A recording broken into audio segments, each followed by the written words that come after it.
Let's look at 4.4, a complete theory, unifying the monetary and asset approaches.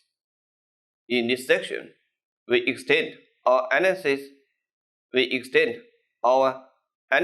from the short run to the long run and examine permanent as well as temporary shocks.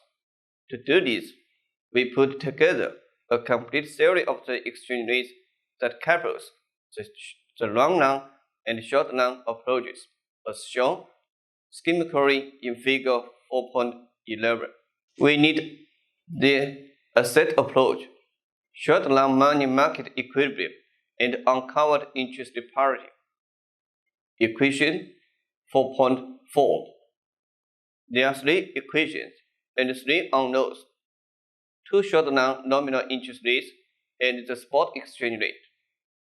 The future expected exchange rate must be known, as must be the current levels of money and their income. The price level is also treated as given. But to forecast the future expected exchange rate, we also need the long-run monetary approach from the previous chapter, a long-run monetary model, and purchasing power parity. Equation 4.5 is the monetary approach. There are three equations and three unknowns: two price levels and the exchange rate. Note that all variables here have a superscript E to denote future expected values or forecast. We assume that forecast of future money, their income, and nominal interest rates are known. This model can then be applied to obtain price forecast and hence a forecast of the future expected exchange rate. Figure 4.11 sums up all the theory we have read so far in the past two chapters. In total, we have 6 equations and 6 unknowns. Inputs to the model are no exogenous variables in green boxes. Outputs of the model are unknown endogenous variables in red boxes. The levels of money supply and their income determine exchange rates. Let's look at long-run policy analysis. When a monetary policy shock is permanent, the long-run expectation of the level of exchange rate has to adjust. This change will cause the exchange rate predictions of the short-run model to differ from those made when the policy shock was earning temporarily. Let's look at a permanent shock to the home money supply. We start our analysis of the home, United States, and foreign, Europe, economics. We start our analysis of the home, US, and foreign Europe economics with each economy currently at a long-run equilibrium, in which all variables are steady. In this equilibrium, we assume that each country has a fixed real income, a fixed money supply, and a zero rate of inflation. Hence, there is a zero rate of depreciation because the equilibrium is characterized by purchasing power parity, and interest rates in each country are the same because the equilibrium is characterized by uncovered interest parity. Our analysis is shown in figure 4.12. Panels A and B show that the short-run impacts of permanent increase in the money supply in the home, US money, and forex markets. Panels C and D show the long-run impacts and the adjustment from the short run to the long run. In panel A, the home price level is fixed, but the supply of dollar balances increase and their money supply shifts out. To restore equilibrium at point 2, the interest rate falls from I2 US dollars to I2 US dollars. At panel B, in the forex market, the home interest rate falls, so the domestic return decreases and DR shifts down. In addition, the permanent change in the home money supply implies that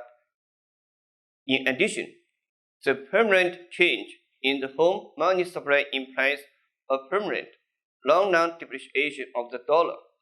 Hence, there is also a permanent rise in expected exchange rate, which causes a permanent increase in the foreign returns.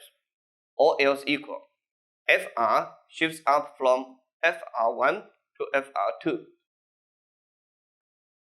The simultaneous fall in DR and the rise in FR cause the home currency to depreciate steeply, leading to a new equilibrium at point 2 star, not at 3 star, which would be the equilibrium if the policy were temporary. Let's look at the long run. In Panacea, in the long run, prices are flexible. So the home price level and the exchange rate both rise in proportion with money supply.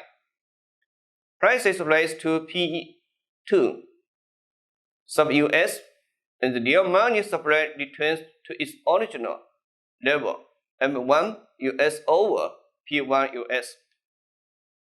The money market gradually shifts back to equilibrium at point 4, the same at point 1. In parity in the forex market, the domestic return DR, which equals the home interest rate, gradually shifts back to its original level.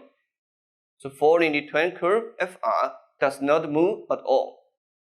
There are no further change in the foreign interest rate or in the future expected exchange rate.